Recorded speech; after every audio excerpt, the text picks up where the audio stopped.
They won't be there. That is, today we check in with the dedicated VTuber convention Offkai Expo. This event now entering into its third year of operation and beginning on May 31st and running until June 2nd. Offkai back on October 9th of 2023. Tweeting out you, yes you, the VTuber or VTuber adjacent, ready to take the virtual stage, shoot your shot by signing up to be an Offkai Expo guest today. Applications will be available from now until February 15th, 2024. That is, over this past week, numerous VTubers and VTuber adjacent personalities and vendors have begun to receive either acceptances or rejections from this 2024 event. Some of these VTubers and organizations reaching out to TVS directly regarding what they had perceived as either inconsistencies or other perceived oddities from the rejections. TVS then taking time to reach out to numerous VTubers and organizations, and then after, yesterday morning sending out this general call for information, stating, hearing of strange VTuber guest and vendor rejections from Offkai Expo 2024, DMs are open, reach out if you wish to share, even if as anonymous. Dozens of individuals and organizations then directly reaching out. Concerns about these rejections going well beyond the knowing that slots for Offkai Expo are limited. The imagery for that request also being put to question. This using a snapshot of the guest page from Offkai Expo's website, prominently featuring the members of NijiEN English's Etheria. The announcement of these three VTubers attending being made back on December 20th by Offkai Expo. This convention prominently displaying these guests on their very front page of the website, as also provided to TVS with numerous screenshots. That included here for context purposes, reading notice of rejection of Offkai Expo 2024 guest application. Offkai Expo directly replying to that inquiry saying, we're deeply concerned to see there's talks of strange guest and vendor rejections and would like to assure people that NijiEN has not influenced our guest or vendor hall decisions at any point in time. Offkai Expo being gracious enough to speak directly with TVS in the afternoon, reiterating that point and also clarifying other points, as then to the surprise of many later that evening, sending out this important announcement. Reading, after thoughtful consideration, Offkai Expo believes that recent events have resulted in an environment where Etheria appearing would not be conducive to a positive convention experience for any Color Incorporated's livers or our attendees. As such, an Alouette, Millie Parfait, and Ramu Indo will not be appearing at Offkai Expo 2024. Badge refunds may be requested until April 30th. We apologize for any inconvenience caused. Not a part of that original message, but as a direct reply, Offkai Expo would further clarify, for the record, this was a decision made 2 weeks prior and has no relation to today's events and misunderstandings. Thank you for your patience. And with that done, our diabolical plan here at TVS was accomplished, finally placing Vivi-chan the Dragon as the primary featured guest of the event, only for Offkai Expo to thwart our plans further today, placing the four members of Videri as the main featured guest at this time. That is, now we have numerous reactions to this important announcement from Offkai Expo, beginning with, this statement is, 1, not believable, because they stayed up on the page for 2 weeks, and 2, open due to lawsuits, as many people in the past 2 weeks purchased tickets hoping to meet the talent. False advertising. You better start refunds for anyone who was hoping to meet them. Offkai Expo again being very clear that badge refunds are available upon request until April 30th, while other reactions would range from NijiEN now in the finding out phase. What a fine day for NijiEN Indonesia fans. Along with, this is honestly game-changing. To have any convention strongly say that having any color talents would not create a positive experience is actually freaking insane. Further, this wouldn't have happened if NijiEN were smart and would stay quiet, but no, they had to smear Celine and they had to make that black screen stream. Now NijiEN's image is in the gutter and it's their fault. Other reactions like, while I don't condone what NijiEN has done, I will give Offkai some advice from a person experienced in convention operations. Instead of canceling the talents, get rid of the attendees who are willing to cause a negative experience and ruin the general public's fun. We also have Offkai Expo cares a lot about the safety and comfort of all attendees, guests, and vendors. It's always best to choose to be careful and prepare for the worst instead of having to deal with a crisis during the event. Safety should be number one always, and Offkai has always shown that. Further, I see a lot of people getting mixed feelings about this. It's all about the reputation they made, and you all know what is going to happen if they were going to go to an expo and be exposed like this. With that reputation, it's not going to be nice, and it's too soon to be exposed. We also have my heart goes out to the Etheria girls and the fans that truly did want to meet their Oshis. Once again, Niji effed up up everyone's day, though this time indirectly. Others taking Offkai to task, stating, so basically they admitted that they can't provide a safe environment for the livers and fans. An organization who can't provide basic safety for everyone is not a good sign. Hope you don't invite Niji livers ever again. They don't need you anyway. We also have Offkai reading the room and making the correct decision. Niji is a toxic brand you shouldn't officially be associated with due to recent events and how they treat their livers, both current and former. We also have, okay, everyone, put aside the whole Niji fan / Niji anti thing for a minute. Is no one going to seriously call out Offkai for, according to their own words, taking payments for talents they knew weren't going to appear for 2 weeks? TVS at this time also asking if Offkai wished to make any statement regarding that point. Offkai then making clear that canceling contracts does take time and communication, reiterating that Offkai Expo is made of volunteers. Due diligence did need to happen internally to make sure that staff was informed and ready, reiterating also that time needs to be taken to negotiate out of a contract with any group. Offkai also want to make clear that the convention is ran as a labor of love, stating that they want to see VTubers grow and fans to have a good time. Once again, apologizing for any inconvenience caused and thanking fans and attendees for their patience. This as fans are taking recent events in stride, many times finding humor in these situations, all while the past is mixing in with the future. And very quickly, regarding one of those Ethereum members, we have Niji English's Millie Parfait, set to attend the April 27th Singapore event, Virtual Rhapsody, and also recently taking part in the 18-person Niji telephone game. Millie in the past weeks off collabing with numerous Niji livers and sharing her impressions such as I enjoy Uki's company, he's literally the sweetest, Hot Springs with Fish, alongside I love Alira Pandora. That being Niji English's Solar Sky Dragon, still apparently at this time on a streaming hiatus. Millie and the replies being fairly possessive of Alira, as that Sky Dragon would also appear in a new cover song, that being of Moon Halo by Lazu Light, brought to you by Finana Ryugu, aka Fish, but also featuring a graduated talent, that being Niji English's Pomo Rainpuff. This all while Alira had also recently appeared on the key artwork for a new voice pack release, this being Alira Pandora's 10th voice pack release, that being well ahead of other Wave members, Finana and Pomu, who both had only 2 each, and this also being the 89th merchandise release for Alira. As next closest in volume of merch releases is Vox Akama, this Niji English liver having released 79 different pieces of merchandise during the time that he has been with the NijiEN agency. Vox also recently making a surprise off-collab appearance. Yuki Wilson hosting a Smash Boys off-collab, as not appearing in the thumbnail, but within 5 minutes of the stream appearing for the entirety of the stream was Vox. Oh, you didn't think you were gonna get away with playing Smash without me, did you? Oh my god! Who is this? No way! Let's go! Let's go! Hey everybody, my name is Vox Akuma Yeah, from Niji-EN's 4th Wave Luxium. This is the first time I have been around other people in, I think, 5 months. I've decided to stop moping, even though I'm putting all of these people in danger. I would rather put them in danger in a video game. So let's get to it, shall we? Fans still awaiting the return of Vox, as the last stream on his channel was on January 26th. Well, now streaming non-stop is the criminal of the old world, Sayu Synchronicity, recently on stream talking about how she had exited the Niji agency, and how that agency had provided her a quote-unquote silencing contract, asking her to sign it and return it within 3 hours. I mean, I told the story before, but it was supposed to be a mutual leaving, but then they told me, oh yeah, if you want to leave mutually, you have to sign this contract, this other contract, saying that you won't say anything. It was really weird. I still have the contract, by the way, if like any legal people want to see that one too. I sent that to my lawyer before as well, and it was just like, yeah, pretty much this is just a silencing contract on top of like your NDA, so it's like I don't really see the point. And I was like, yeah, I don't see the point either, because I remember telling my lawyer, I was like, hey, here, look, they sent me a second contract to send to me, or no, they sent me a second contract and gave me a time limit of less than a day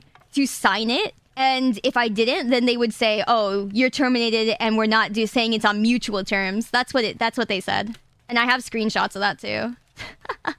I keep receipts of everything just because I don't like telling stories. So here's what actually happened. It was like, oh yeah, if you want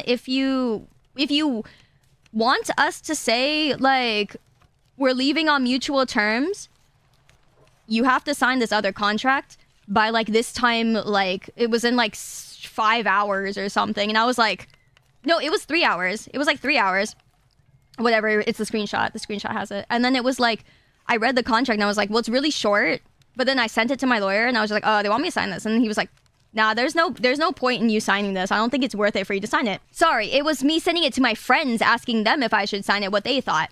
And then I sent it to my lawyer. But because what happened was there was no time. There was no time to send it to my lawyer and get them to answer before the time was up. So I was asking friends, and then I was like, can I at least have time to ask my lawyer? And they were like, nah, the time limit is here. And I was like, okay, well, shit.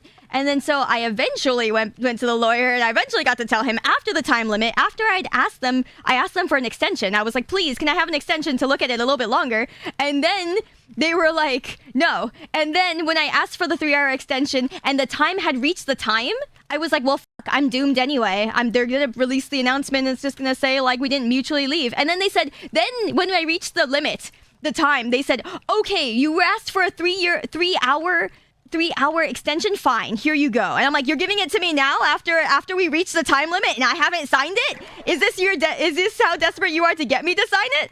And that's when I finally gave it to my lawyer, and then I just declined it. Further, the bullet points from her termination was brought up. Even on their side, on the agency side, they were like, oh, I was like, well, what do I get from signing it? And they were like, oh, we think it would be better for your future. They actually, and the screenshot says that too, we think it would be better for your future if the termination said mutually left. And I'm like, well, yes, it would be, wouldn't it? Sounds like blackmail, kind of, yeah. They just kept going on about, we have to protect our brand, ooh. And I was just like, I think it would be I even told them it would be a better narrative. And this is what I told them in quotes. It would be a better narrative for both sides if you were to not list the bullet points.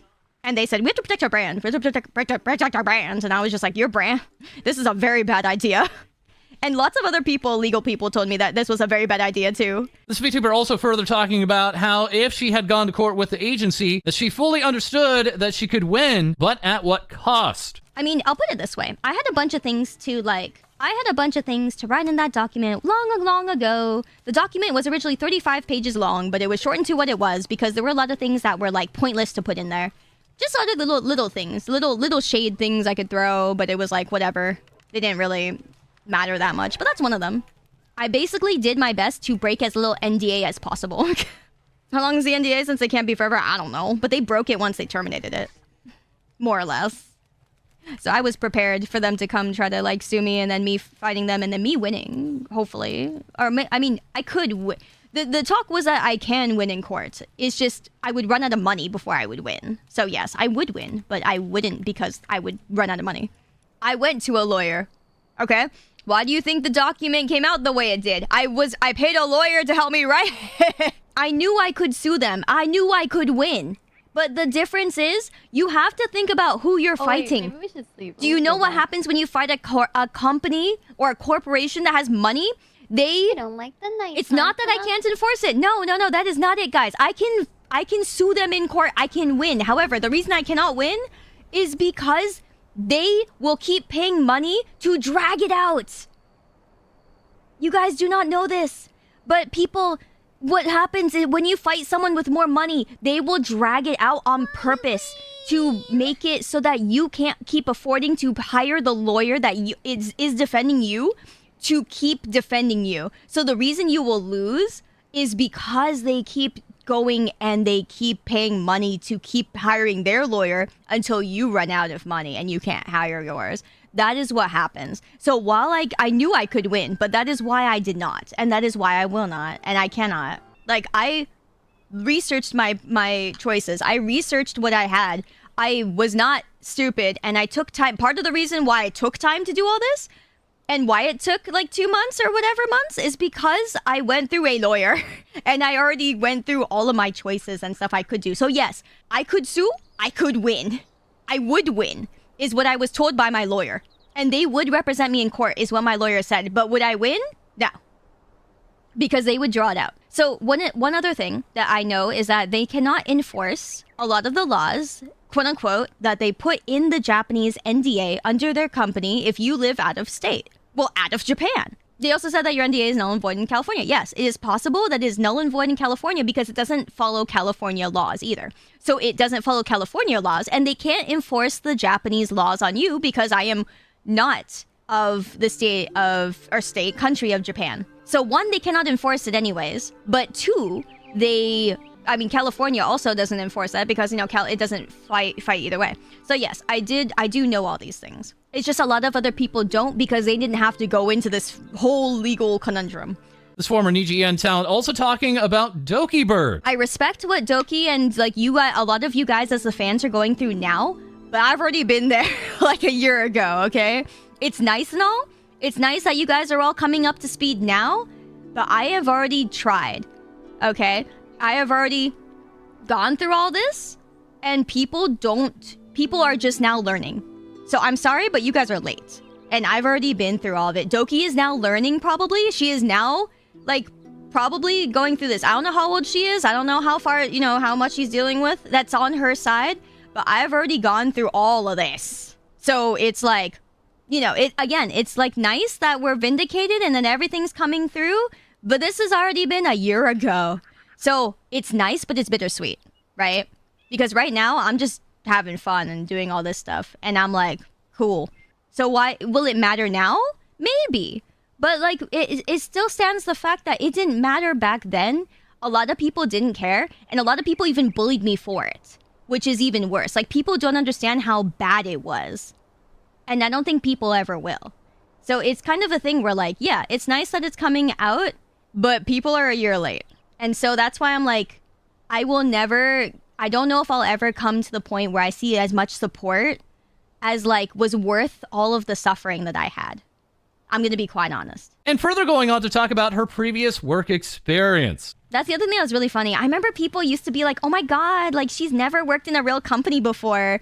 Bro, wouldn't know, but I worked in Google, and then before that, I worked at Apple. Sayu also demanding that her manager play Poppy Playtime with her, and her manager responding, please save me from this harassment. Oh, while Katmandou would offer up this artwork and say to our fabled Cyber Donkey, keep doing great. Sayu responding, oh my God, this is beautiful and cute. I'm so honored. Thank you so much. My new favorite. This VTuber recently now celebrating 88.8 thousand subscribers on YouTube.com. Earlier celebrating 80,000 subscribers and stating, thank you for just coming and giving me a chance. Just checking my content out for a second. I'm so grateful for this chance. I don't know if I can call it a second chance or whatever it is at this point, but I will do my best to make this our best everything. This VTuber going on to talk about her journey about self-healing and further providing this selfie, which is obviously one-to-one with this artwork. That by way of Hans giving us this Sana cross persona illustration, as now we are formally checking in with Dokibird. Seen here with this provocative profile picture, that change being for charity. That coming off the Doki Charity 2024 event for Brain and Behavior Research Foundation. Dokibird saying, my first big event since I started streaming again. I'm very nervous, but let's raise money together and help as much as we can. This also involving a charity auction. Dokibird saying, I will give a huge shout out to all the creators who have agreed to work with me to create some one-of-a-kind items for the Dragoons. Also a big thank you to Teltify for helping us out with setting everything up. This also involving the Dokimakura. King Biscuit asking, do you guys need a super limited edition, only one in the world long Dokimakura designed by King Biscuit? While it was also noticed the makers of the giant Fearin plush did one of the Dokibird plushies. That as a part of this promoted tweet, Remy Plushie saying, so excited to announce our newest collaboration with Dokibird. Giant exclusive Dokibird Waifu Buddies plush has been made for her charity. This charity including other head-turning auctions, like a piece of paper covered with Dokibird's signature, running for over $4,400 US,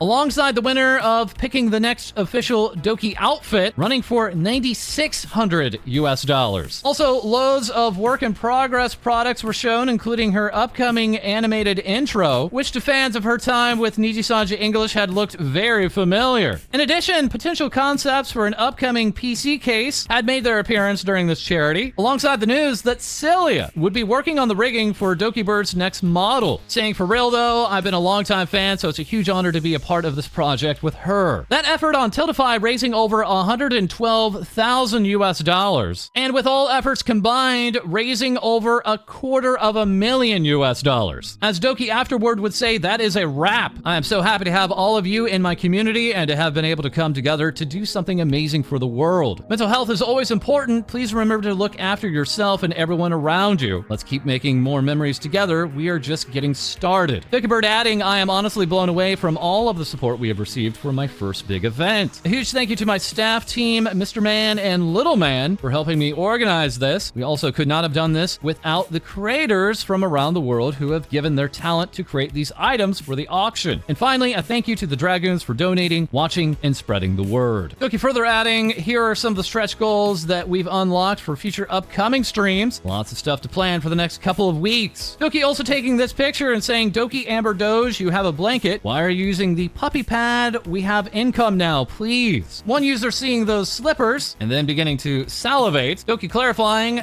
that's my dad's slippers. This user then changing their name to Doki Dad Slipper Enjoyer, while also realizing, I just remembered that my sister found my Twitter a week ago. As now we have the schedule for Dokibird this week, that involving a very special Apex stream, a much-awaited return of Resident Evil 4, alongside a collab with Amelie and 2 more people, LOL. Soybean providing the artwork for that schedule, while also to the Doki Gallery we have this animation from Kumo Moko, alongside Polka Bunny giving us this rendition of 2 Friends. And that's not all from Doki, as she would also tweet out, with everything going on within the VTuber community, I will be planning a stream on how my mind works when it comes to content creating and tip advice I can give for those who are starting out or want to know just how I do what I do. Adding, I will not deny that making it heavily depends on just how lucky you are, but I will try to give advice on how to utilize your talents and hard work to still build a presence. I know I just started out as an indie, so I hope it will still be helpful to just see what goes on in my brain and structures I have in place to help with being creative and nurture a fan base. Regarding advice for auditioning to a company, I can only give advice on how to prepare and present yourself, but nothing that will break NDA. I've always wanted to do this type of stream for a long time, and I feel like it's the right time now. Dokibird further putting a call out for Japanese translators, and later a scriptwriter for voice packs, and also in addition, hiring a sound mixer for these potential upcoming voice packs. And that is all for this episode. We'd like to take a moment to thank Sweet Chasm for this burb artwork, asking, am I back to obsessing over VTubers? Yep. Is the timing bad? Kinda. Feel free to like, comment, and subscribe below. Send in your VTuber news to our Discord, as we'll have more things VTubers say for you soon.